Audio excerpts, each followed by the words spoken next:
Hello, good evening, नमस्ते everyone. कैसे हो आप सब लोग? पढ़ाई कैसी चल रही है? वीडियोस कैसे लग रहे हैं? और आप लोगों में से काफ़ी लोग कमेंट्स करते हैं न्यूमेरिकल्स के लिए। डोंट वरी, मैं अभी थ्योरी के साथ इतने ज़्यादा न्यूमेरिकल्स नहीं करवा रही हूँ बिकॉज हम लोग न्यूमेरिकल्स के अलग से सेशंस लेने वाले हैं, इसलिए मैं नहीं करा रही हूँ। बाकी ऐसा नहीं है कि मैं न्यूमेरिकल्स करवाना भूल गई हूँ, नहीं, बिल्कुल नहीं, मैं बिल्कुल करवाऊँगी। एंड लास्ट जो हमारा वीडियो था उसमें हमने हमारा चैप्टर सेकंड जो कि क्लास 11th की पार्ट सेकंड फिजिक्स का चैप्टर सेकंड था which is mechanical properties of fluids, वो कंप्लीट कर दिया। काफ़ी बड़ा चैप्टर था लेकिन हमने लास्ट में एक वन शॉट डाल के उसको कंप्लीट कर लिया बिकॉज थियरी वाला पार्ट ज़्यादा था। डेरिवेशन थियरी समझने वाली चीज़ें ज़्यादा थी, सॉल्व करने वाली चीज़ें इतनी ज़्यादा नहीं थी, इसलिए उसको मैंने वन शॉट में कंप्लीट कर दिया।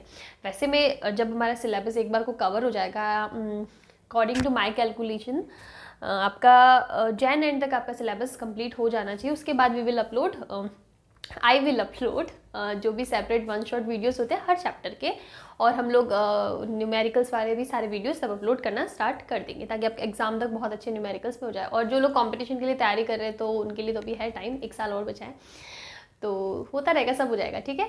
तो हमने हमारा लास्ट वीडियो में हमारा चैप्टर कंप्लीट कर लिया था फ्लूइड्स वाला। Now we will start our third chapter which is thermodynamics. Basically यहाँ से थर्मोडायनेमिक्स स्टार्ट हो जाएगी, लेकिन उससे पहले हम लोग जो बेसिक थर्मल प्रॉपर्टीज़ होती है ना वो पढ़ेंगे। इसका नेक्स्ट चैप्टर, जो चैप्टर मैं आज स्टार्ट करने वाली हूँ ना, उसके अगला वाला चैप्टर वो है थर्मोडायनेमिक्स, मेन थर्मोडायनेमिक्स। लेकिन थर्मोडायनेमिक्स स्टार्ट करने से पहले हमें कुछ बेसिक थर्मल प्रॉपर्टीज़ पता होनी चाहिए, तो उसी से रिलेटेड ये चैप्टर है which is thermal properties of matter, ठीक है। तो आज हम लोग हमारा ये चैप्टर स्टार्ट करते हैं, thermal properties.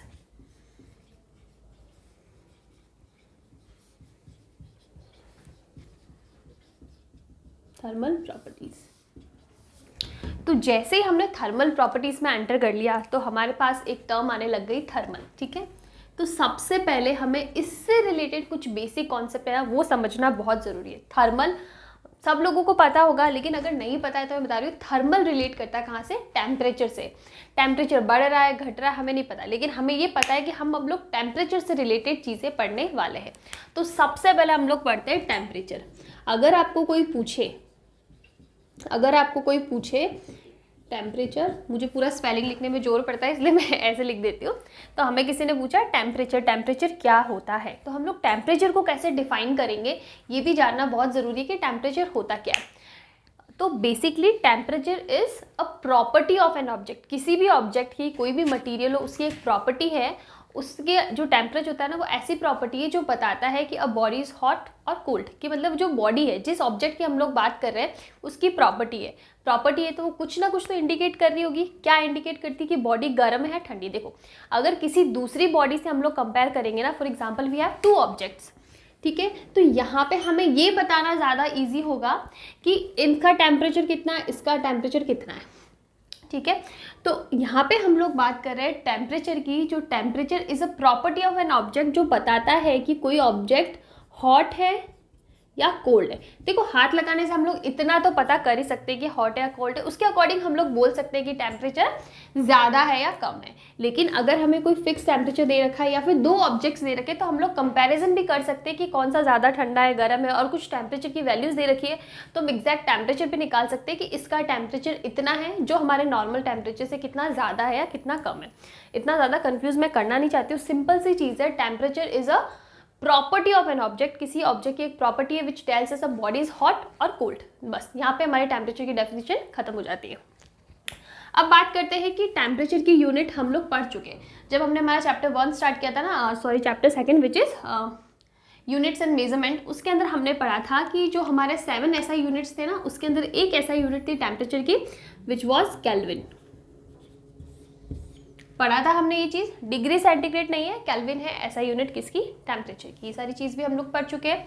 It is a scalar quantity because temperature एक ही डायरेक्शन होती है, या तो कम से ज़्यादा, ज़्यादा से ज़्यादा। इसका मतलब basically temperature is the temperature flows from high temperature to low temperature. ये एक ही डायरेक्शन होती है, that's why it's a scalar quantity. इसकी अलग अलग जगह पे अलग अलग डायरेक्शन नहीं होती कि कहीं पे परपेंडिकुलर ट्रेवल कर रहा है और कहीं पे क्या, नहीं, वन डायरेक्शन होती है, unidirectional which is high temperature to low temperature. यही इसका फ्लो रहता है। टेम्परेचर ग्रेडियंट होना चाहिए। जहाँ पे हम लोग फ्लो ऑफ टेम्परेचर की बात कर रहे हैं, we are talking about temperature gradient, कि टेम्परेचर का डिफरेंस होना चाहिए, एक बॉडी ये है एक बॉडी ये है, अगर दोनों सेम टेम्परेचर पे तो टेम्परेचर का फ्लो थोड़ी होगा, दोनों सेम टेम्परेचर पे, लेकिन एक का टेम्परेचर ज़्यादा है और एक का कम है तो ज़्यादा से कम की साइड जाएगा, जब तक दोनों का टेम्परेचर इक्वल नहीं हो जाए, इसी को टेम्परेचर फ्लो कहते हैं, और जब इक्वल आ जाता है तो बॉडी इक्विलिब्रियम में आ जाती है। ये सारी चीज़ें बहुत ही बेसिक है, इसमें इतना एक्सप्लेन करने जैसा भी कुछ भी नहीं है। ओके, अब जब हम लोग टेम्परेचर की बात करते हैं ना, तो इसी से आगे एक रिलेटेड टर्म आएगी विच इज़ हीट। मैं बहुत ही बेसिक टर्म्स की बात कर रही हूँ और आप लोगों में से काफ़ी लोग ऐसे होंगे जिनको ये चीज़ें बहुत इजी लग रही होगी। इजी है, लेकिन ऐसा होगा ये भी कोई पढ़ाने वाली चीज़ है, लेकिन मुझे अच्छा लगता है कि कोई मैं चैप्टर स्टार्ट कर रही हूँ तो मैं स्टार्टिंग से सारी चीज़ें एक्सप्लेन करूँ, बिकॉज कुछ स्टूडेंट्स ऐसे भी होंगे और विच इज़ नॉट ऐसे कोई मतलब शर्म आने वाली बात नहीं कि यार हमको ये चीज़ नहीं पता, लेकिन if you are ready to learn ना, कभी भी किसी भी स्टेज पे, तब चीज़ें सब फाइन है। तो वही बात है, अगर कुछ स्टूडेंट्स ऐसे जिन्हें नहीं पता है तो मे बी उनके लिए ये जो मैं बेसिक कॉन्सेप्ट बता रही हूँ वो हेल्पफुल हो। तो यही पर्पज़ है मेरा बताने का, बाकी ऐसा नहीं कि आपको बुक में दे रखे ये सारी चीज़ें, ठीक है। तो हीट की बात करें तो heat is also related to temperature. कैसे? Heat is what? Heat is energy, a kind of energy which converts, हम लोग बात करें हीट की, मैं दूसरे डायरेक्शन में चली गई। हीट की बात करें, देखो हमने टेम्परेचर के बेसिक कॉन्सेप्ट पढ़ लिए, अब इसी से रिलेटेड एक टर्म आती है हीट, जो हमें क्या बताती है, और हीट क्या है? Heat is a type of energy, it's a energy, thermal energy, ठीक है। हीट थर्मल एनर्जी में जो किसकी वजह से आती है? Heat produces due to temperature difference. जब भी हम लोग हीट की बात कर रहे हैं ना, तो इसका मतलब कहीं हम लोग दो बॉडी की बात करें जहाँ कुछ टेम्परेचर डिफरेंस है, उस टेम्परेचर डिफरेंस की वजह से जो एनर्जी प्रोड्यूस होती है ना, वो कौन सी एनर्जी होती है? हीट होती है। और इसके बाद में इसके बारे में हम लोग आगे अच्छे से पढ़ने वाले हैं, जब हम लोग कैलोरीमीटर पढ़ने वाले हैं, उससे रिलेटेड सारी स्पेसिफिक हीट सारी चीज़ें पढ़ेंगे, तो वो आगे डिटेल में। अभी मेनली हम लोग बात करते हैं टेम्परेचर की। तो बेसिक हमने डेफिनेशन पढ़ ली।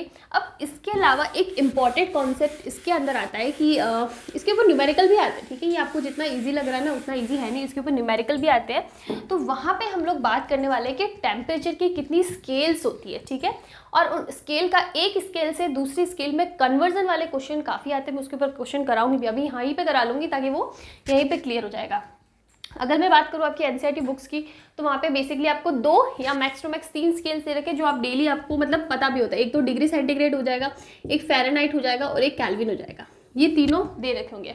But there are 5 type of scales, ठीक है। तो हम लोग 5 की बात करते हैं, जो बाकी के 2 वो इतने ज़्यादा इंपॉर्टेंट नहीं है, येस। बट अगर मैं बात करूँ IIT के लिए एडवांस में और मे बी मेन्स में भी, तो उस पर कहीं ना कहीं क्वेश्चन बन सकता है, बिकॉज ये पार्ट ऑफ दिस टॉपिक है, लेकिन हम लोग एनसीईआरटी में इसके बारे में इतना बात नहीं करते। तो इसको याद रखने के लिए हम लोग इंडिविजुअल स्केल्स नहीं पढ़ के एक फॉर्मूला बना देते हैं, फॉर्मूला पैटर्न कर लेते हैं, तो आपको वो याद रखना है। तो वो है हमारा, पहले मैं लिख देती हूँ,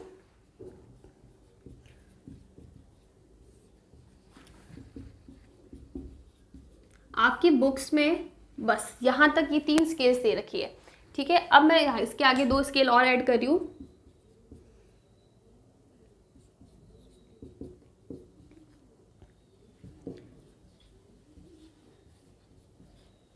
this is the formula, this is very very important. अगर आपको ये फॉर्मूला याद है ना, तो आप किसी भी स्केल से किसी भी दूसरे स्केल में कन्वर्जन इजीली कर सकते हो।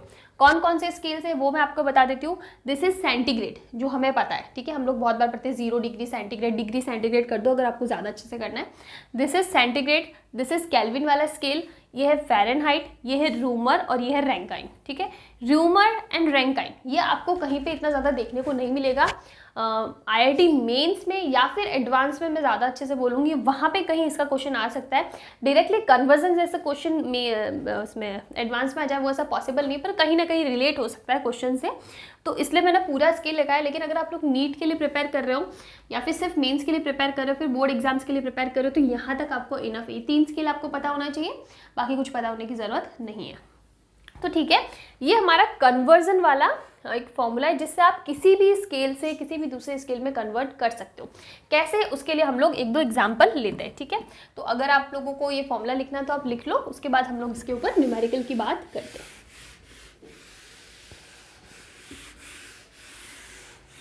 तो यहाँ पे हम लोग 2 टाइप के क्वेश्चन लेते हैं। सबसे पहला टाइप का क्वेश्चन लेते हैं कि हमें किन्हीं 2 स्केल्स को ऐसी वैल्यू निकालनी है कि जिस वैल्यू पे वो दोनों स्केल सेम टेम्परेचर शो करते हैं। देखो ये सारी टेम्परेचर स्केल्स है ना, तो हम लोग सिर्फ टेम्परेचर की बात करेंगे। तो हमारा सबसे पहला क्वेश्चन है कि हमें एक ऐसी वैल्यू निकालनी है, find the temperature at which both degree centigrade and Fahrenheit have equal values. ठीक है, हमारे पास क्वेश्चन है, हमने दो स्केल की बात करी है कि डिग्री सेंटीग्रेड और फ़ारेनहाइट, एक ऐसा टेम्परेचर जिस पे दोनों स्केल्स की वैल्यू क्या हो, इक्वल हो। दो टाइप के क्वेश्चन बनते हैं, उसमें से पहला क्वेश्चन रहेगा जहां हमें इक्वल टेम्परेचर निकालना है, एक वैसी वैल्यू निकालनी है जहां पे किन्हीं दो स्केल की वैल्यू सेम आती हो। तो आप कैसे निकालोगे? सबसे पहले आपको देखना है कि हमें कौन सी स्केल्स पूछी। हमें डिग्री सेंटीग्रेड और फ़ारेनहाइट का पूछा है, तो हमें इनकी वैल्यू लिखनी, कौन सी वैल्यू, जो अभी हमने फॉर्मूला निकाला था। तो हमारे पास सी की बात करें तो सी का था C/5। ठीक है, सारे इक्वल से, ठीक है ना, मैंने आपको लिखवाया था इक्वल वाले में। फ़ारेनहाइट, तो फ़ारेनहाइट का फॉर्मूला था F - 32/9 था ये वैल्यू। मुझे कंफर्म नहीं है कि मैंने पिछले वीडियो में कहीं यहाँ 5 तो नहीं लिखा, इट इज़ 9। हाँ, मैं आपको पहले बता रही हूँ 9 है। ठीक है, तो अब हमें निकालना है इक्वल वैल्यू। तो इसका मतलब C वाला स्केल और F वाले स्केल पे दोनों पे वैल्यू सेम आनी चाहिए। सेम आनी चाहिए, तो हमने मान लिया let this value is x। ठीक है, तो आप दोनों की जगह x लिख दो, x/5 कर दो और यहाँ पे लिख दो x - 32/9। अब आप देखो आप कैसे सॉल्व करोगे, क्रॉस मल्टीप्लीकेशन कर दो, 9x = 5x माइनस 32 × 5 कितना हो जाएगा, 150, 160 हो जाएगा। तो ये कितना आने वाला है, 4x = माइनस का 160, then x will be what, -40। ये हमारे पास क्या है, टेम्परेचर की वैल्यू। तो इसका मतलब क्या होगा, इसका मतलब हुआ -40 degree centigrade is equals to -40 Fahrenheit, degree Fahrenheit कर दो। ठीक है, तो अब आपको समझ में आया होगा कि क्वेश्चन में हमें क्या पूछ रहा था। क्वेश्चन में हमें पूछ रहा था कि एक ऐसी टेम्परेचर की वैल्यू निकालो जहाँ पे जो वैल्यू डिग्री सेंटीग्रेड में जितनी हो ना, उतनी की उतनी फ़ारेनहाइट में भी उतनी होनी चाहिए। दोनों स्केल्स की वैल्यू लिख दो, फिर आपको इक्वल निकालना, मतलब दोनों वैल्यू सेम आने वाली। एक वैल्यू पुट कर दो, जो वैल्यू आएगी ना, इसका मतलब -40 डिग्री सेंटीग्रेड जितना होता है ना, उतना ही -40 डिग्री फ़ारेनहाइट भी होता है। This negative sign is very important, तो आपको साइन का भी अच्छे से ध्यान रखना है। ठीक है, तो एक टाइप का क्वेश्चन बनता है तो ऐसा। दूसरे टाइप का क्वेश्चन निकालते हैं, कन्वर्जन वाला क्वेश्चन, कि हमें एक स्केल से दूसरे स्केल में कन्वर्ट करना है। ठीक है, तो फॉर एग्जांपल हम लोग सेम यही डिग्री सेंटीग्रेड और फ़ारेनहाइट वाला ले लेते हैं। तो हमारा क्वेश्चन है कन्वर्ट, क्या कन्वर्ट करें, चलो convert 37 degree centigrade into Fahrenheit. हमें डिग्री सेंटीग्रेड को फ़ारेनहाइट में चेंज करना है, कन्वर्ट करना। हम लोग एक स्केल से दूसरे स्केल में जा रहे हैं, तो आप कैसे करोगे? देखो, सबसे पहले जो स्केल का फॉर्मूला है वो लिख दो। क्या है हमारे पास, C/5 = F - 32/9। We have this formula. अब हमारे पास सेंटीग्रेड, दो स्केल है, हमें इसकी वैल्यू तो निकालनी है, लेकिन सेंटीग्रेड वाली वैल्यू गिवन है विच इज़ 37 डिग्री सेंटीग्रेड। तो जो वैल्यू गिवन है उसकी वैल्यू पुट कर दो। तो वी हैव 37/5 = F - 32/9। सॉल्व कर लो, इट इज़ लाइक 37 × 9 हमें करना पड़ेगा मल्टीप्लाई, तो हो जाएगा 33, यही आ रहा है, 33। ठीक है, तो ये आ जाएगा 333 = 5F माइनस, अभी हमने कैलकुलेट करा था, इट वॉज 160। लिख दो, तो ये हो जाएगा 5F = 333 + 160। So it will be what, 5F = 433, 493 ये वैल्यू आ जाएगी, और हमारे पास f की वैल्यू आ जाएगी 493 डिवाइड बाई 5, तो it will B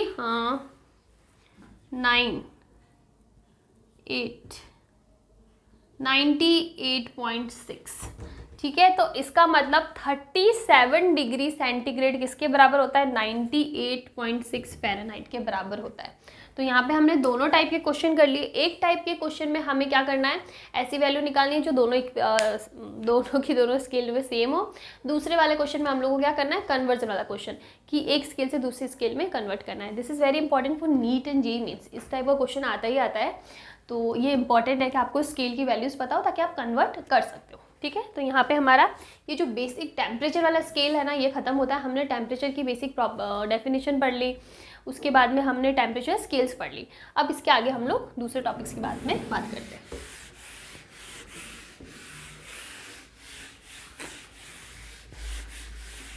okay, so now the next topic we will read is thermal expansion. Thermal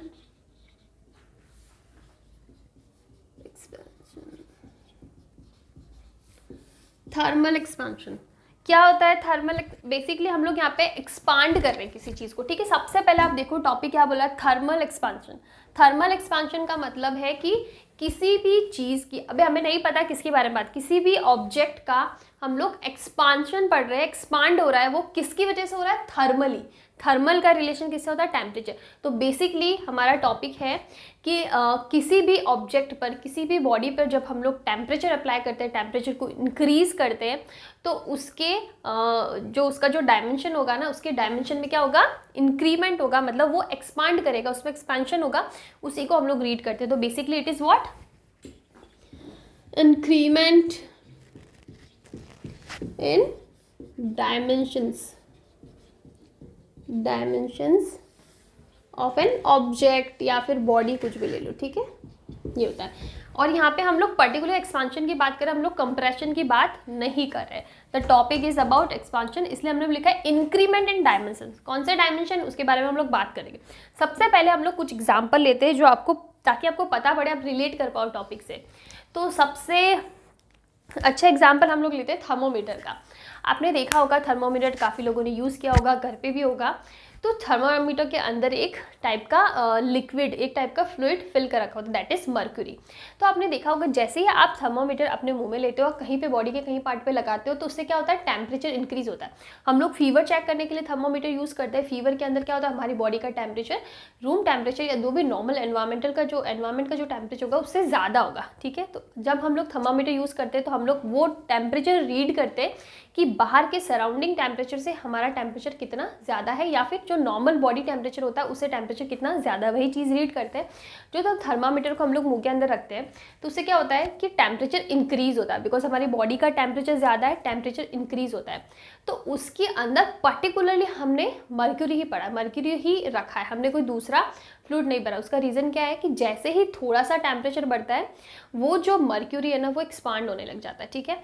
तो बेसिकली हम लोग ये थर्मोमीटर की बात यहाँ पे कर रहे हैं, बिकॉज कुछ ऐसे ऑब्जेक्ट्स होते हैं, कुछ ऐसे मटेरियल्स होते हैं कि जिनमें टेम्परेचर अगर हम लोग इंक्रीज़ करते हैं ना, तो वो एक्सपांड करने लग जाते हैं, वो ऊपर आने लग जाते हैं। जो हमारे थर्मोमीटर वाले केस में कि जैसे ही टेम्परेचर बढ़ता है, मर्क्यूरी एक्सपांड होती है, एक्सपांड होगी, वो जितना टेम्परेचर बढ़ेगा उसके प्रोपोर्शन में वो एक्सपांड होती है, और वो एक्सपांशन जो जितना बढ़ रहा है ना, वो हम लोग रीड करके हमारा टेम्परेचर निकाल देते हैं। दूसरी चीज़ हम लोग पढ़ते हैं, या आपने देखा होगा रेलवे ट्रैक, ठीक है। तो रेलवे ट्रैक में आपने देखा होगा कि जैसे कि ये ट्रैक है, ठीक है, ये एक साइड का है, ये दूसरे साइड का है, तो थोड़ी थोड़ी डिस्टेंस में ना इनके बीच में एक हल्का सा गैप रखा हुआ होता है। अब देखना, आपको अच्छे से दिख जाएगा, काफ़ी लोगों को पता भी होगा। तो ये गैप किस लिए रखते हैं यहाँ पे? देखो, ऐसा तो है नहीं कि डिज़ाइन का पैटर्न है, कुछ ना कुछ लॉजिक हर चीज़ के पीछे होता है। तो कुछ लॉजिक तो इसके पीछे भी होगा कि इन्होंने बीच में ये गैप क्यों रखा है। गैप इसीलिए रखा है कि जब गर्मियों में या फिर जब टेम्परेचर बहुत ज़्यादा हो, ठीक है, बहुत ज़्यादा गर्मी पड़ रही है, बहुत ज़्यादा धूप है, तो कहीं ना कहीं एक ऑब्जेक्ट की प्रॉपर्टी होगी कि वो ज़्यादा गर्मी ज़्यादा है, धूप ज़्यादा है, बहुत धूप आ रही है ऊपर से, तो कहीं ना कहीं टेम्परेचर राइज होगा। टेम्परेचर राइज होगा तो क्या पता इसकी प्रॉपर्टी होगी ये एक्सपांड कर जाए। तो अगर हम लोग ये गैप नहीं रखेंगे, ठीक है, अगर हमने ये गैप नहीं रखा, तो जब ये एक्सपांड करेंगे ना, तो ये ऐसे थोड़ी सी कर्वी होने लग जाएगी, ठीक है, डिस्टॉर्ट होने लग जाएगा इसका शेप। और जैसे ही शेप डिस्टॉर्ट हो गया, ये थोड़ा रिस्की हो जाएगा ट्रेन के लिए। इसीलिए यहाँ पे बीच में क्या करते हैं, थोड़ा सा गैप रखते हैं कि अगर कि अगर ये एक्सपांड हो जाती है तो ये एडजस्ट हो जाएगा आपस में, ठीक है। उतना ही गैप रखते हैं, वो सारी कैलकुलेशंस रहती है प्रॉपर कि वो प्रॉपर एडजस्ट हो जाए, ताकि थर्मली जो टेम्परेचर बढ़ने की वजह से ट्रैक पे कोई प्रॉब्लम नहीं आए, उसकी वजह से ये गैप रखते हैं।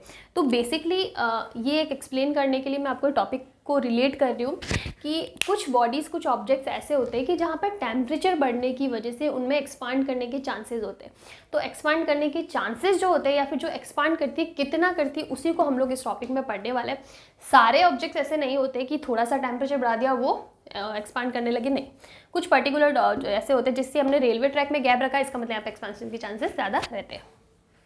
तो ये कुछ एग्जाम्पल हो गए। उसके अलावा हम लोग एक चीज़ और पढ़ सकते हैं कि जैसे कि हमारे पास कोई पॉट है, ठीक है, हमने इसके अंदर पानी रखा, कोई भी मेटल का पॉट ले लो, कोई भी पॉट ले लो।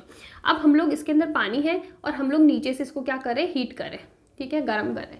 तो आप देखोगे वैसे ये चीज़ दिखती नहीं है, लेकिन जैसे ही हम लोग गर्म करते हैं ना, इनिशियली पानी का टेम्परेचर या पानी थोड़ा नीचे आता है, उसके बाद में वो ऊपर जाता है। ऐसा क्यों होता है? बिकॉज मैंने आपको बताया कि जैसे ही टेम्परेचर बढ़ता है ना, कुछ बॉडीज ऑब्जेक्ट्स का क्या होता है, नेचर होता है, उनकी प्रॉपर्टी होती है कि वो एक्सपांड करते हैं।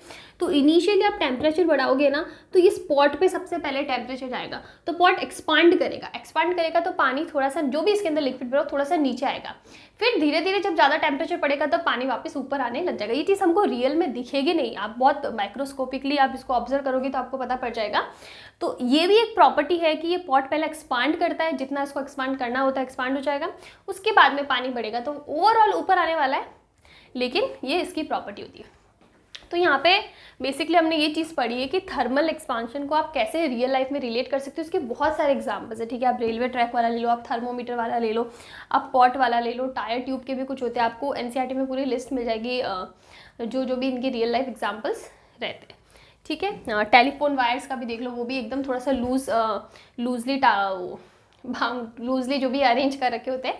तो ये सारी चीज़ें आपको एनसीईआरटी में अलग से सारे एग्जाम, देखो नंबर ऑफ एग्जाम्पल्स है, मैं एक एग्जाम्पल तो नहीं एक्सप्लेन कर सकती, लेकिन फिर भी किसी एग्जाम्पल में प्रॉब्लम आती है अब मुझे कमेंट कर लेना, ठीक है। तो ये तो हमने बेसिक पढ़ लिया कि थर्मल एक्सपांशन से मतलब क्या है, कैसे इंक्रीमेंट होता है, कैसे वो एक्सपांड करेगा।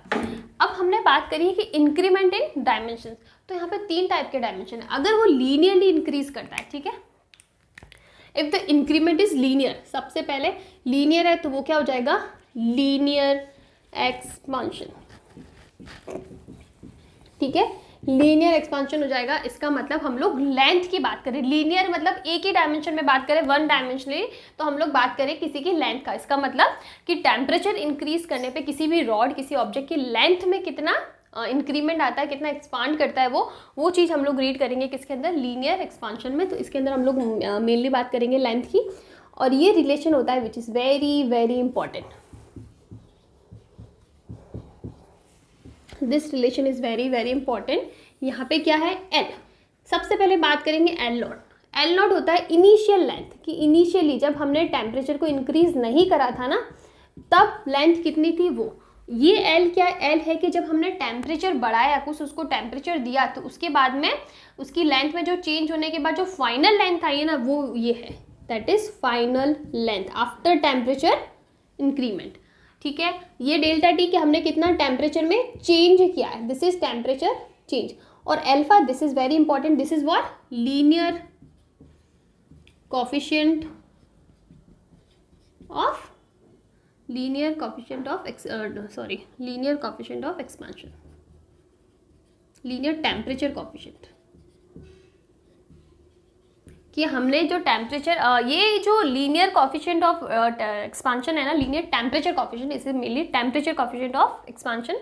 तो इसका मतलब ये जो है ना, ये किसी बॉडी की प्रॉपर्टी होती है, हर बॉडी का फिक्स होगा, not fix, it's fix, her body का फिक्स होगा कि उसका टेम्परेचर कितना इंक्रीज करने वाला। फॉर एग्जांपल आप आयरन ले रहे हो तो वहाँ पे उसका फिक्स होता है कि इसका टेम्परेचर कोफिशिएंट कितना है, अल्फा कितना, मतलब कि किस टेम्परेचर पे कितना इसमें चेंज आने वाला। हर बॉडी की एक प्रॉपर्टी होती है, ये चेंज नहीं होता, ये फिक्स्ड रहता है कि इस ऑब्जेक्ट के लिए इतना रहेगा, आयरन के लिए इतना है, कॉपर के लिए इतना है, ये इसकी प्रॉपर्टी है।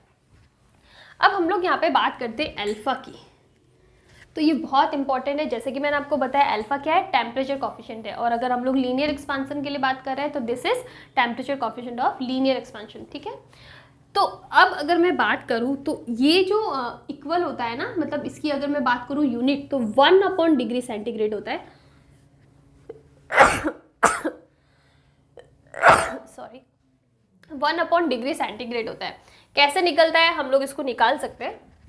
निकाल ही लेते। वैसे इतना आपको कोई इसका पूछने नहीं वाला है कि कैसे है, लेकिन हम लोग निकाल देते हैं। आप लोगों में से अभी तक शायद हमने नहीं पढ़ा है वो चैप्टर, शायद कि हमने नहीं पढ़ा है चैप्टर, लेकिन जब हम लोग काइनेटिक थ्योरी ऑफ गैसेस पढ़ेंगे तो वहाँ हम लोग एक इक्वेशन पढ़ेंगे which is the equation of ideal gas equation, ठीक है, which is PV equals to nRT। आप लोगों में से काफ़ी को ये इक्वेशन पता होगी, आप पहले भी पढ़ चुके होंगे, बट अब बहुत डिटेल में हम लोग अगले चैप्टर्स में पढ़ने वाले हैं। तो this is PV equals to nRT। अगर मैं कांस्टेंट प्रेशर पे इसका क्या करूँ, different, this is let's say this is our equation number 1। अभी हम लोग कांस्टेंट प्रेशर पे इसको क्या करें, डिफ्रेंशिएट करें, तो ये क्या हो जाएगी, P delta V equals to NR delta T. या फिर हम लोग ऐसा करते हैं, पहले हम लोग ये तीनों पढ़ लेते हैं, उसके बाद इसको निकालते तो ज़्यादा इजी रहेगा, ठीक है। तो हम लोग दूसरा पढ़ते हैं, हमने लीनियर एक्सपेंशन पढ़ लिया, अब हम लोग पढ़ेंगे एरिया एक्सपेंशन।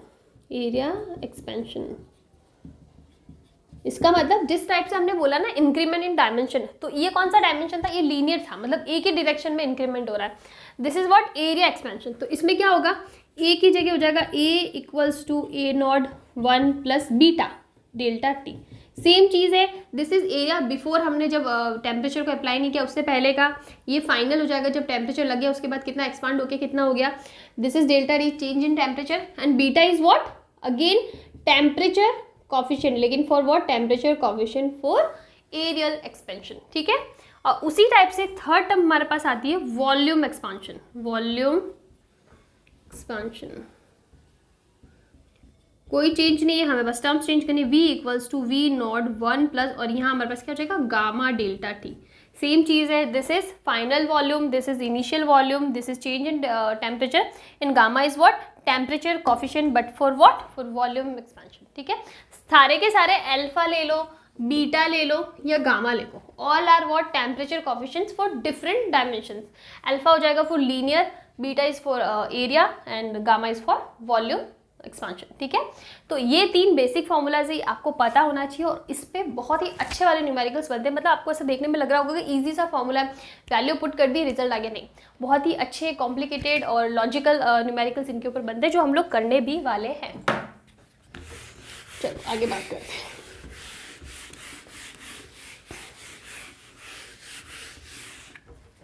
तो देखो, अभी हमने पढ़ लिया, अब हमने L के लिए पढ़ लिया, एरिया के लिए पढ़ लिया, वॉल्यूम के लिए पढ़ लिया। अब एक टर्म आती है डेंसिटी। तो अब आप देखो, डेंसिटी का फॉर्मूला क्या होता है, मास अपॉन वॉल्यूम। अब हम लोग पढ़ने वाले हैं डेंसिटी एक्सपांशन, मतलब सॉरी, डेंसिटी में क्या चिन्ह, हम लोग एक्सपांशन नहीं बोलेंगे, इसको क्यों नहीं बोलेंगे मैं आगे बता रही हूँ। डेंसिटी में कैसे चेंजेस आएंगे, तो देखो, सबसे पहले हमें पता है मास में कोई चेंज नहीं आएगा, मास एज इट इज रहने वाला है। हमें पता है कि वॉल्यूम एक्सपांड करता है, मतलब वॉल्यूम बढ़ने वाला है। तो अगर वॉल्यूम बढ़ेगा, ये कांस्टेंट रहेगा, तो ऑब्वियस सी बात है कि रो की वैल्यू क्या होने वाली, कम होने वाली है। आप इसको कैसे प्रूव कर सकते हैं, देखो, rho equals to m upon volume expansion, value कितनी हो जाएगी, V0 1 plus alpha delta T, sorry this is gamma होगा। अब आप देखो, rho equals to m upon V0 को हम लोग रो नोट लिख सकते हैं, rho naught upon 1 plus gamma delta T हो जाएगा, या फिर आप लिखो rho naught 1 plus gamma delta T की पावर -1।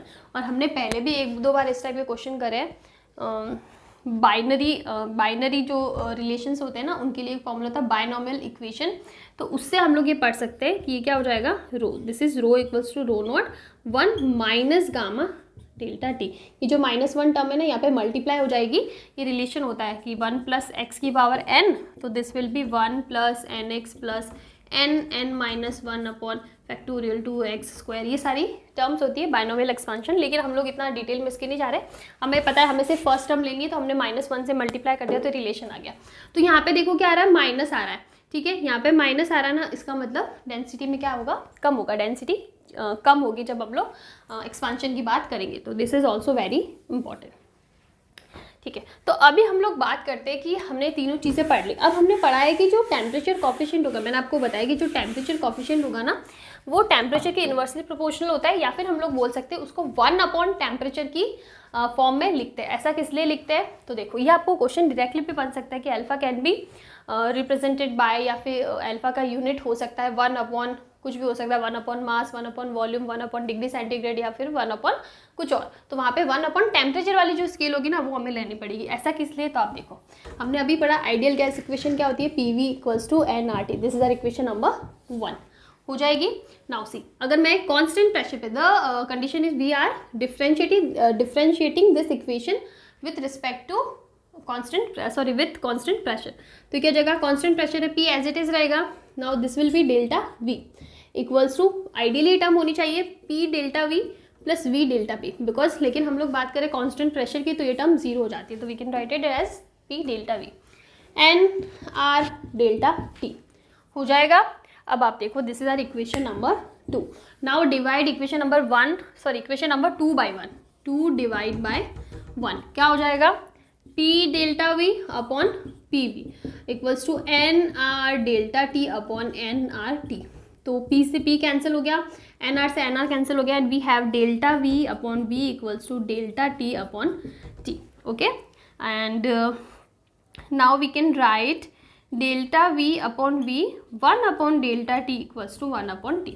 ठीक है, ये रिलेशन एक बार को आप रखो कि हमारे पास ये रिलेशन है। Now see, we have a relation V equals to V not 1 plus gamma delta T, हमारे पास है ये रिलेशन।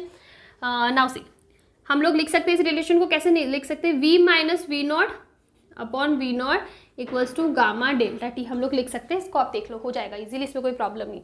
अब आप देखो V माइनस वी नॉट, इसका मतलब हम लोग यहाँ पे किसकी बात करें, यहाँ पे हम लोग बात करें चेंज की, कि हमारे वॉल्यूम में क्या चेंज आया। ठीक है, फाइनल हम लोग एक्सपांशन की बात करें ना, तो final volume must be greater than initial volume, expansion की बात करें तो होगा, तो V माइनस वी नॉट मतलब जितना चेंज है that is delta V upon V not, यानी इनिशियल वॉल्यूम की इनिशियल वॉल्यूम कितना था, equals to gamma delta T, और ये हो सकता है delta V upon V not upon 1 upon delta T equals to gamma, ये चीज़ पता। अब आप देखो ये वाली टर्म और ये वाली टर्म सेम नहीं है, यहाँ पे भी हम लोग delta V upon V not initial volume that is also volume, delta V upon V not 1 upon delta T, delta V upon V 1 upon, तो इसका लेफ्ट हैंड साइड दोनों का सेम है, तो we can write gamma equals to what 1 upon T। तो यहाँ से हमें पता पड़ता है कि जो टेम्परेचर कॉफिशिएंट है, ठीक है, चाहे अभी हमने वॉल्यूम के लिए पढ़ा, but it is also true for linear and area expansion,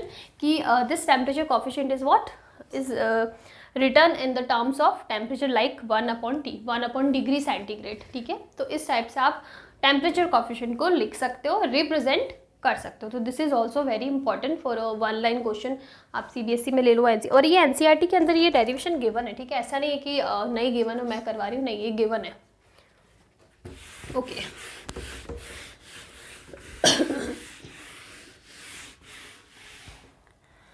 हमने तीनों पढ़ लिए। अभी हम लोग को एक रिलेशन निकालना है अल्फा बीटा और गामा के लिए, तो उसके लिए हम लोग केस लेते हैं किसका, क्यूब का। Let's say we have a cube, तो क्यूब के लिए फॉर एग्जांपल लेंथ इज तो व्हाट L का L ही होगा। ठीक है, तो इसको लिखने का मतलब नहीं, एरिया कितना होगा, इट इज L स्क्वायर यही होता है, और वॉल्यूम की बात करें तो it will be what L cube, यही चीज़ होती है।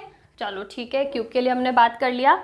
अब आप देखो, अब हम लोग रिलेशन लेते हैं। सबसे पहले हमें पता है अल्फा तो हमारे पास है linear expansion, linear temperature coefficient, वो लीनियर एक्सपेंशन के लिए हम लोग एरिया की बात करते हैं। तो एरिया का रिलेशन क्या होता है हमारे पास, A equals to A not 1 plus beta delta T, we have this relation.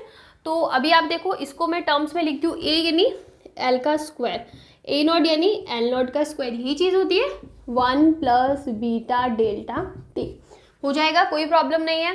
Now see, हमने ये रिलेशन पढ़ दिया, लेकिन हमें पता है लीनियर एक्सपेंशन वाले रिलेशन से कि L equals to what L not 1 plus alpha delta T होता है ये रिलेशन। तो ये वैल्यू हम लोग यहाँ पे पुट कर लेते हैं, तो ये क्या हो जाएगा, L not 1 plus alpha delta T इस टर्म का whole square equals to L naught का square 1 plus beta delta T, हो जाएगा, कोई प्रॉब्लम नहीं है। अब आप देखो, L नॉट स्क्वायर से L नॉट स्क्वायर चले जाएगा, तो it will be 1 plus alpha delta T का whole square equals to 1 plus beta delta T, ये रिलेशन मिल जाएगा। नाउ सी, हम लोग अगेन जो हमने बायनोमियल इक्वेशन अभी पढ़ी थी, उससे हम लोग 2 को आगे लेके आ सकते हैं। तो ये हो जाएगा 1 plus 2 alpha delta T equals to 1 plus beta delta T, 1 से 1 कैंसिल हो जाएगा, डेल्टा T से डेल्टा T कैंसिल हो जाएगा। We have a relation here which is beta equals to 2 alpha. This is very important, अगर आपको पूछे cube के केसेस में या फिर सिमेट्रिकल जो ऑब्जेक्ट्स होते हैं उनके केसेस में आपको पूछे कि what is the relation between alpha and beta, then beta is equals to what 2 alpha. Easy है, कोई बहुत ज़्यादा इसमें डिफिकल्ट चीज़ नहीं है। तो इसी टाइप से हम लोग यहाँ पे लिख देते हैं we have alpha, we have beta equals to 2 alpha. Again अब हम लोग निकालते हैं इक्वेशन किसके लिए, वॉल्यूम के लिए। तो हम लोग क्या लिखेंगे, हमारे पास सबसे पहले वॉल्यूम वाला इक्वेशन है which is v equals to V not 1 plus gamma delta T. हमारे पास ये रिलेशन है, इसमें कोई प्रॉब्लम नहीं होना चाहिए। नाउ सी, अब हम लोग यहाँ पे इसकी वैल्यू क्या पुट कर सकते हैं, L cube equals to L naught का cube 1 plus gamma delta T. Again हम लोग लीनियर एक्सपांशन से यहाँ पे एल की वैल्यू पुट कर सकते हैं which is L naught 1 plus alpha delta T whole cube equals to L naught का cube and 1 plus gamma delta T. ठीक है, एल नॉट क्यूब से एल नॉट क्यूब क्या हो जाएगा, कैंसिल हो जाएगा, बायनोमियल इक्वेशन लगा दो तो क्या हो जाएगा 1 plus 3 alpha delta T equals to 1 plus gamma delta T होगा। नाउ सी, डेल्टा टी से डेल्टा टी कैंसिल हो जाएगा, 1 से 1 निकल जाएगा, तो हमारे पास रिलेशन क्या बचेगा, gamma equals to 3 alpha. This is very important. तो हमारे पास एक रिलेशन क्या हो गया, gamma equals to 3 alpha. So basically हमारे पास बीटा और गामा दोनों का रिलेशन है अल्फा की टर्म्स में। तो हम लोग इसको ऐसे लिख सकते हैं, एक जनरल इक्वेशन बना देते हैं। So we have alpha beta gamma इन तीनों का ratio which is equals to 1 2 and 3, यही होगा। या फिर हम लोग क्या लिख सकते हैं, या फिर हम लोग इसको लिख देते हैं alpha equals to beta upon 2 equals to gamma upon 3, ऐसे भी लिख सकते हैं। एंड हम लोग ऐसे भी लिख सकते हैं 6 alpha equals to 3 beta equals to 2 gamma, सभी इक्वल है। ठीक है, तो ये चीज़ काफ़ी इंपॉर्टेंट है, ये रिलेशन इंपॉर्टेंट है। किसी भी फॉर्म में आप कोई रिलेशन पूछ सकते हो, डायरेक्टली पूछ सकते हो, कोई कैलकुलेशन की ज़रूरत नहीं, सीधा रिलेशन पूछ रहे हो कि इनके बीच में क्या होगा। और वहाँ पे आपको ये ईजियर वे नहीं दिखेगा, बिकॉज ये तो सबको पता होता है, और कुछ इस फॉर्म में आएगी तो आप लोग कन्फ्यूज हो जाओगे। तो आपको सारा इसमें तीनों के तीनों रिलेशन पता होने चाहिए।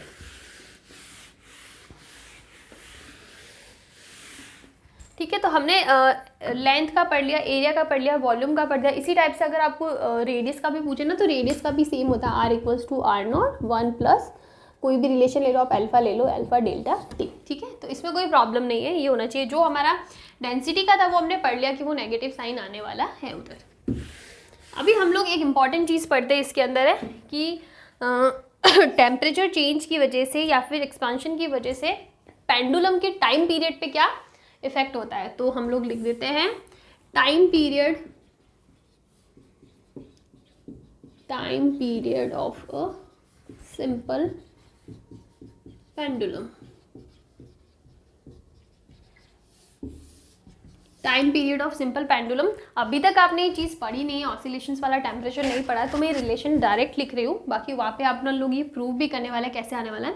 तो time period of a simple pendulum क्या होता है, T equals to 2 pi under root of L upon G, ये होता है हमारे पास रिलेशन। ठीक है, दिस इज अ फॉर्मूला, आप आगे काफ़ी जगह इसको पढ़ने भी वाले हो। अब हमें ये देखना है कि अगर हमने उस पेंडुलम को टेम्परेचर दिया, ठीक है, हीट दी, टेम्परेचर इंक्रीज किया, तो अगर हम लोग वहाँ पे टेम्परेचर इंक्रीज कर रहे हैं, टेम्परेचर दे रहे हैं, तो इस टाइम पीरियड पे क्या फ़र्क आने वाला है। क्यों, बिकॉज देखो ये जो एन है ना, ये उस पेंडुलम की लेंथ ही है। ठीक है, this is the length of the pendulum. और हमने बात करी है कि जो भी ऑब्जेक्ट्स होते हैं, अगर वहाँ पे हम लोग टेम्परेचर बढ़ा रहे हैं, टेम्परेचर इंक्रीज कर रहे हैं, उनका टेम्परेचर चेंज कर रहे हैं, इंक्रीज कर रहे हैं बेसिकली, तो वहाँ पे लीनियर एक्सपांशन होता है। और we are talking about length, तो obviously this will be linear expansion. तो मतलब इसकी लेंथ में चेंज आएगा। चेंज क्या आएगा, इसकी लेंथ बढ़ने वाली, ये चीज़ हमने पढ़ी है ना। तो अगर लेंथ बढ़ेगी और इस रिलेशन में लेंथ से डायरेक्ट रिलेशन है, तो इसका मतलब टाइम पीरियड में भी तो चेंज आएगा। तो वही चेंज हमें निकालना है कि इसके टाइम पीरियड में कितना चेंज आएगा। ओके, सबसे पहले हम लोग ईजीएस्ट तरीका लेते हैं, जो हमने हमारा जो चैप्टर सेकंड था यूनिट्स एंड मेजरमेंट, उसके अंदर हमने जो परसेंटेज एरर वाला टॉपिक पढ़ा था, वहाँ पे हमने एक चीज़ पढ़ी थी कि अगर मैं इसका परसेंटेज एरर निकालती हूँ ना, डेल्टा टी अपॉन टी, तो ये भी क्या हो जाएगा, ये इसकी पावर, हम लोग इसको ऐसे लिख सकते हैं ना, 2 पाई एल अपॉन जी की पावर 1/2, हम लोग इसको ऐसे लिख सकते हैं। तो यहाँ पे पावर आगे आ जाती थी, 2 पाई कॉन्स्टेंट, इसको लिखने की जरूरत नहीं, तो it will be 1/2 delta L upon L plus 1/2 delta G upon G. जब हम लोग चेंज की बात करते थे तो हम लोग प्लस साइन ही लेते थे, अगर नीचे भी है तो नेगेटिव साइन नहीं लेते थे। लेकिन यहाँ पे हमने क्या बोला है कि हम लोग टेम्परेचर इंक्रीज करें। This is the general case and this is the case when we are increasing what delta T, मतलब हम लोग टेम्परेचर में चेंज कर रहे हैं। तो टेम्परेचर में चेंज करेंगे ना तो लेंथ में चेंज हो रहा है, हम लोग पता है, हम लोग लीनियर एक्सपांशन की बात करें, लेकिन ग्रेविटेशनल कांस्टेंट इसमें कोई भी चेंज आएगा क्या लेंथ बढ़ने से? नहीं आएगा। ग्रेविटेशनल कांस्टेंट पहले भी 9.8 मीटर पर सेकंड स्क्वायर था, अभी भी उतना ही रहने वाला है। So this term will be zero because हमारे ग्रेविटेशनल कांस्टेंट के अंदर ग्रेविटी में कोई भी चेंजेस नहीं है। कुछ स्पेसिफिक केसेस दे रखे हैं कि वहाँ पे चेंज आ रहा है तो हमें क्वेश्चन में गिवन होगा, but we are particularly talking about what linear expansion. तो हम लोग सिर्फ और सिर्फ लेंथ में इंक्रीमेंट की बात करेंगे, हम लोग ग्रेविटेशनल कांस्टेंट पे नहीं जा रहे। So this change will be what zero. So we have the relation what delta T upon T equals to half delta L upon L होगा। चलो ठीक है, हो गया। तो इसका मतलब अब हमें क्या निकालना है? Delta L upon L. तो see we have a relation for length L equals to L naught 1 plus alpha delta T. हम लोग इसको अब ओपन ही कर लेते ताकि आपको क्लियर हो जाए। L not alpha delta T ऐसे हो जाएगा। ओपन करने के बाद अब हम लोग करते हैं L minus L not equals to L not alpha delta T and we can write L minus L not upon L not equals to alpha delta T. ये हो जाएगा। And see this is the change in length, so we can write delta L upon L not is equal to what alpha delta T. और ये जो delta L upon L not है ना, this is the change in length. ठीक है, यही तो होता है ना चेंज इन लेंथ, परसेंटेज में अगर हम लोग निकाल रहे हैं change in length upon initial length, तो यही हमारा चेंज होता है। तो ये हमें पता है। तो delta T upon T it will be what half, और डेल्टा एल अपॉन एल की वैल्यू क्या है? Alpha delta T. So basically we have the change in time. Delta L upon L था क्या? Percentage change in length and delta T upon T is change in time. तो change in time हम लोग यही तो पढ़ रहे हैं ना कि हम लोग अगर टेम्परेचर इंक्रीज करते हैं पेंडुलम के लिए तो वहाँ पे लेंथ में इंक्रीमेंट होगा, तो उस चेंज का इसके टाइम पीरियड के चेंज में कितना फर्क पड़ता है। तो this change is what half alpha delta T. This is trust में this is very important question for NEET और जेई मेंस में इस पे क्वेश्चन आते हैं और इसमें इतना कुछ है भी नहीं। अगर आपको ये रिलेशन पता है ना तो आपको इतना सारा कैलकुलेट करना ही नहीं पड़ेगा। आपको पता है कि मुझे लीनियर एक्सपांशन पूछा है और सिंपल पेंडुलम के लिए पूछा है या फिर पेंडुलम के लिए पूछा है, तो आई हैव दिस फॉर्मूला जो मैं डायरेक्टली अप्लाई कर सकता हूँ। आपको सिंपल सा पूछा होगा टाइम पीरियड में चेंज बताओ और आपको कांस्टेंट की वैल्यू गिवन होगी कि हमने टेम्परेचर में इतना चेंज किया है और ये कॉफिशिएंट जो है टेम्परेचर कॉफिशिएंट इसकी वैल्यू इतनी है। और मे बी इसका उल्टा पूछा हो, ये दिया हो हमें कॉफिशिएंट निकालना हो, कुछ भी पूछ सकता है, बट हमें ये फॉर्मूला पता होना चाहिए।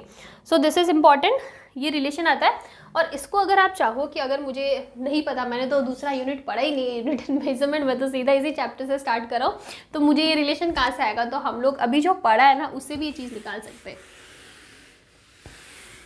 लेकिन वैसे तो अभी तक आपने पढ़ा ही होगा ये चैप्टर, ये ज़्यादा ईजी है समझने के लिए, इसलिए मैंने ये करवाया। तो देखो we have a relation again 2 pi root L upon G. ठीक है, हम लोग डायरेक्टली देख लेते हैं टी इक्वल्स टू 2 पाई हाँ डेल्टा टी। ठीक है ना। अब हमने लेंथ में क्या किया? चेंज किया। दिस इज टी डैश कि हमने टेम्परेचर इंक्रीज कर दिया है, टेम्परेचर को बढ़ा दिया है, टेम्परेचर दे दिया, तो लेंथ में चेंज आएगा, तो टाइम पीरियड में भी कुछ चेंज आएगा। तो this is T dash 2 pi L. L की जगह क्या हो जाएगा? L naught 1 plus alpha delta T upon G लिख सकती हूँ। और मैं इसको ऐसे भी लिख सकती हूँ T dash equals to 2 pi. This was initial time period. ठीक है, ये हमारा टेम्परेचर चेंज करने के बाद हम लोग ऐसे ही लिखते थे ना एल नॉट और एल। दिस वॉज इनिशियल, और ये जब हमने चेंज कर दिया तो हमने सेम कर दिया, ये इनिशियल और चेंज होने के बाद जब हमारा टेम्परेचर हमने अप्लाई कर दिया। तो ये क्या हो जाएगा? रूट एल अपॉन जी अलग से लिख देते and that will be root, या फिर हम लोग ऐसे लिखते हैं 1 प्लस एल्फा डेल्टा टी की पावर 1/2। मैं इसको इस टर्म में लिख सकती हूँ ना, मैंने इसको सिंप्लीफाई करा है। रूट एल अपॉन जी को बाहर ले लिया, पीछे वाली टर्म में रूट नहीं लगा के पावर 1/2 कर दिए।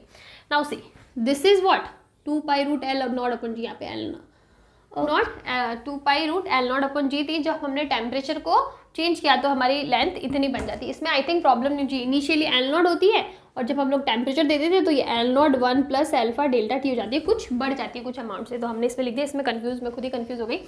तो ये हो गया। तो अब हमें पता है कि t equals to what, this value is equals to T not. तो टी नॉट और ये क्या हो जाएगी 1 प्लस एल्फा डेल्टा टी की पावर 1/2। हम लोग ऐसे लिख सकते हैं। Again we are using what binomial expansion जो हमने अभी पढ़ा था 1 प्लस एक्स की पावर n का। तो ये हो जाएगा t equals to T not, ये हो जाएगा 1 plus alpha by 2 delta T. ठीक है। अब आप इसको सॉल्व करो, जो हमने अभी पढ़ा था T minus T not upon T not, ये कितना आने वाला है, अल्फा बाई 2 डेल्टा टी आने वाला है। ठीक है, मैंने इसको सिंप्लीफाई करा, कुछ भी नहीं करा। और this is again what, change in time period, तो ये क्या हो जाएगा, delta T upon T not equals to 1/2 alpha delta T. Same चीज टर्म ही तो आ रही है ना। नाउ हियर आप लोग इसमें कंफ्यूज ना हो जाओ, बिकॉज ये दोनों सेम है ना, तो इसमें कंफ्यूजन हो सकता है। तो this is what temperature, sorry this is what time and this is temperature. ठीक है ना, ये कंफ्यूजन नहीं होना चाहिए। आप टेम्परेचर को थीटा करके लिख दो, या तो delta T upon theta naught, कुछ भी लिख सकते हो, लेकिन आपको पता होना चाहिए कि कौन सी टर्म किसको रिप्रेजेंट कर रही है। तो सी, चाहे मैं उस तरीके से करूँ परसेंटेज चेंज लेके तो भी सेम रिजल्ट आने वाला था 1/2 अल्फा डेल्टा टी, चाहे मैं ऐसे एक्सपांड करके ऐसे करूँ तो भी सेम रिजल्ट आने वाला है। The thing that matter is this formula, ये फॉर्मूला सेम आ रहा है, लेकिन ये कितना इंपॉर्टेंट है, किससे न्यूमेरिकल में यूज़ कर सकते हो, that is important, that is 1/2 alpha delta T. काफ़ी इंपॉर्टेंट फॉर्मूला, इस पर न्यूमेरिकल्स आते हैं। और आप क्या नीट और जे की बात करो, हायर क्लासेस में भी इस पर बहुत अच्छे अच्छे क्वेश्चन बनते हैं। सो दिस इज इम्पॉर्टेंट, इस पर देखना अगर आपको कोई न्यूमेरिकल मिलता है तो, नहीं मिलता है तो मैं तो वैसे ही सारे न्यूमेरिकल्स करवाने वाली हूँ, लेकिन साथ साथ में आप कुछ प्रैक्टिस कर लोगे तो आपके लिए ज़्यादा ईजी रहेगा। ठीक है, तो ये हो गया हमारा। अब इसके बाद में एक्सपांशन के अंदर एक लास्ट टॉपिक बचता है, विच इज़ थर्मल स्ट्रेस। सारा का सारा जो मैं ये पैटर्न लेके चल रही हूँ ना, जो सीक्वेंस लेके चल रही हूँ, वो आपका एनसीईआरटी बोल रहा है, सीबीएसई का जो बुक्स है उसका पैटर्न लेके ही चल रही हूँ, वही सीक्वेंस लेके चल रही हूँ कि वहाँ पे जो पहले टॉपिक है वो भी मैं पहले करा रही हूँ। बिकॉज मेरा तो मन था मैं कैलोरीमेट्री पहले करवाऊँ, specific heats, heat capacity, latent heat की सारा पहले कराऊँ, लेकिन मैंने आपकी बुक में चेक किया तो ये टॉपिक पहले था, तो मैंने सोचा पहले ये टॉपिक करा। ठीक है, तो थर्मल स्ट्रेस कुछ भी नहीं है, सिंपल सा है कि अभी तक हम लोग क्या बात कर रहे थे, रॉड के एक्सपेंशन की बात करें तो उसके ऊपर हम लोग एक्सटर्नली किसी टाइप का फोर्स नहीं लगा रहे थे, बेसिक नेचुरल हम लोग बात कर रहे थे। ये हमारे पास रॉड है, इसकी इनिशियल लेंथ इतनी, अब हमने इस पर टेम्परेचर बढ़ा दिया, इसके ऊपर टेम्परेचर इंक्रीज कर दिया, तो अब ये कितना एक्सपांड होगी, फ्रीली एक्सपांड हो रही है। ठीक है, इस पर किसी भी टाइप के दूसरे टाइप के फोर्सेस हम लोग नहीं ले रहे थे। ओके, अब हमारा केस क्या है कि हम लोग ना रिजिड एंड्स ले लेते, मतलब फिक्स कर लेते रॉड को। इस थर्मल स्ट्रेस हम लोग कब पढ़ते हैं, when rod is rigidly fixed, मतलब हमने रॉड को फिक्स कर दिया है। ठीक है, तो हमने क्या किया, ये दो रिजिड वॉल्स ले ली और इनके बीच में रॉड लगा दी कि अब रॉड फिक्स है। फिक्स है का मतलब है अगर मैं इसके ऊपर टेम्परेचर बढ़ा भी दूँ ना तो रॉड दीवार फाड़ के बाहर नहीं निकलने वाली है। ठीक है ना, इतना कोई उसमें इंक्रीमेंट नहीं होने वाला है कि दीवार को, इतना मोटी दीवार को फाड़ के बाहर निकल जाए, नहीं। तो इस टाइप में क्या होगा, देखो मैंने इस रॉड को, this is our what, rod. ठीक है, ये रॉड है, लेंथ L ले लो आप। अब इस रॉड में क्या होगा, देखो मैंने दोनों साइड फिक्स कर दिया। अब मैं अगर टेम्परेचर बढ़ाती हूँ ना तो अब इसकी प्रॉपर्टी की एक्सपांड करने का तो ट्राई करेगी, लेकिन दोनों साइड से बांध रखा है इसको। ठीक है, दोनों साइड से जो वॉल है ना वो उसके ऊपर क्या लगा रही है, फोर्स। ये वॉल इसके ऊपर फोर्स, ये अपना एक्सपांड होने के लिए इस पर फोर्स लगाएगी वॉल पे, तो वॉल भी तो इसकी रिएक्शन में क्या लगाएगी, इसके ऊपर फोर्स लगाएगी रॉड के ऊपर। तो हमें इसी फोर्स की वैल्यू निकालनी है कि जो वॉल्स है ना ये इस रॉड पे कितना फोर्स निकालती है या फिर स्ट्रेस निकालना है, ये चीज़ हमें कैलकुलेट करनी है इस क्वेश्चन के अंदर, इस टॉपिक के अंदर। बट द थिंग इज़ कि यहाँ पे रॉड जब एक्सपांड नहीं हो पाती है ना, बिकॉज हमने दोनों साइड से इसको फिक्स कर लिया, तो उसमें एक स्ट्रेस क्रिएट हो जाता है कि वो चाहती है कि मैं बाहर आऊँ, लेकिन दूसरी साइड से वॉल वहाँ पे उसके ऊपर फोर्स लगा रही है।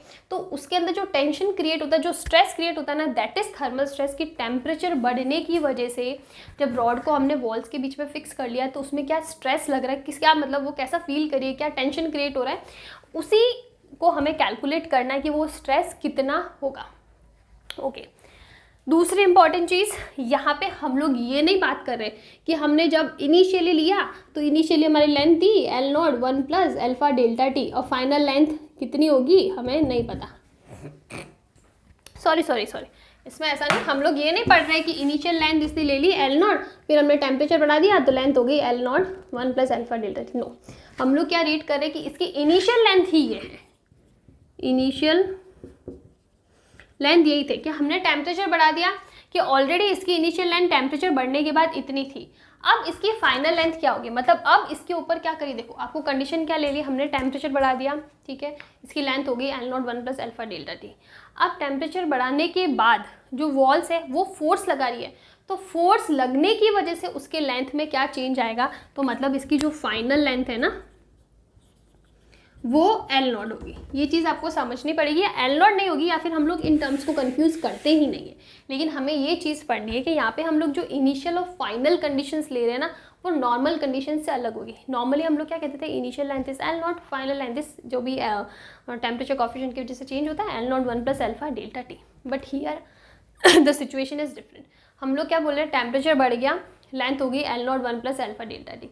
अब इसकी लेंथ पे कितना इफेक्ट आएगा, बिकॉज हम लोग पढ़ रहे थर्मल स्ट्रेस, ठीक है। थर्मल स्ट्रेस क्या होगा, मतलब वॉल्स की वजह से क्या हो रहा है, तो इसकी लेंथ तो बढ़ गई, या जब इसकी लेंथ में चेंज हो गया L naught 1 + alpha delta T. अब वो वॉल उसके ऊपर जो फोर्स लगा रही है ना, उसकी वजह से उसकी लेंथ में कितना चेंज आएगा। मेरी बात फिर से सुनो, लेंथ टेम्परेचर बढ़ा दिया, लेंथ हो गई L naught 1 + alpha delta T. Now जो वॉल्स है ना, वो भी उसके ऊपर फोर्स लगा रही है, तो उस वॉल्स के फोर्स को हमको स्टडी करना है, तो उसकी वजह से क्या चेंजेस आते हैं, वो कितना स्ट्रेस होता है, वो निकालना है। तो यहाँ पे एक इम्पॉर्टेंट चीज़ है कि जो हमने ये कांस्टेंट पढ़ा है ना, delta L upon L not, मेरे गले में भी दर्द होने लग गया है। हम लोग यहाँ पे रॉड की बात कर रहे हैं, तो हम लोग लीनियर एक्सपांशन को ही पढ़ेंगे, ठीक है ना, हम लोग एरिया वॉल्यूम की बात नहीं कर रहे हैं। तो डेल्टा एल अपॉन एल कितना हो जाएगा, हमें पता है कितना होता है, alpha delta T. I think इसमें किसी को कोई प्रॉब्लम नहीं होना चाहिए कि चेंज, ये हमारा कंडीशन यही है, L upon L naught 1 + alpha delta T, same चीज़ है। तो यहाँ पे हमने इसको इस फॉर्म में लिख दिया, change in length upon L equals to alpha delta T. पढ़ लिया हमने। अब हमें यहाँ पे देखो, ये चीज़ तो हमें पता है, लेकिन हमें यहाँ पे कैलकुलेट क्या करना है, स्ट्रेस करना है। या तो स्ट्रेस बोल दो, या फिर बोल दो कि जो वॉल्स है ना, वो इस रॉड पे कितना फोर्स लगा रही है। तो ये चीज़ है। अब आप देखो, इस चीज़ को आप स्ट्रेन नहीं बोल सकते हो। जब हमने लॉन्गिट्यूडनल स्ट्रेन पढ़ा था इलास्टिसिटी वाले चैप्टर में, तो वो यही तो था, change in length upon initial length, यही चीज़ था। तो दिस इज व्हाट, स्ट्रेन। और हमारे पास एक रिलेशन है कि stress is proportional to, sorry उल्टा लिख दिया,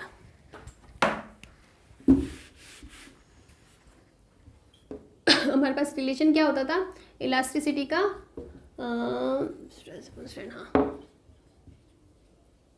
stress is proportional to strain, यही था, ये रिलेशन था हमारे पास, stress is proportional to strain. और इसका एक कांस्टेंट आता था, इसका एक कांस्टेंट आता था, वो उसको हम लोग क्या बोलते थे, कांस्टेंट ऑफ इलास्टिसिटी या मॉडुलस ऑफ इलास्टिसिटी। ये सारी चीज़ें हम लोग पिछले चैप्टर में पढ़ चुके हैं। तो यहाँ से आप देखो, यहाँ से हमें पता है कि स्ट्रेस का फॉर्मूला क्या आता था, this constant multiply by stress. तो अगर स्ट्रेन, तो अब आप देखो कि हमें इस क्वेश्चन के अंदर स्ट्रेन ऑलरेडी हमने निकाल दिया है कि एक्सपांशन वाले टॉपिक में स्ट्रेन कितना हो जाएगा, delta L upon L equals to alpha delta T. ये चीज़ क्लियर है, इसमें कोई प्रॉब्लम नहीं है।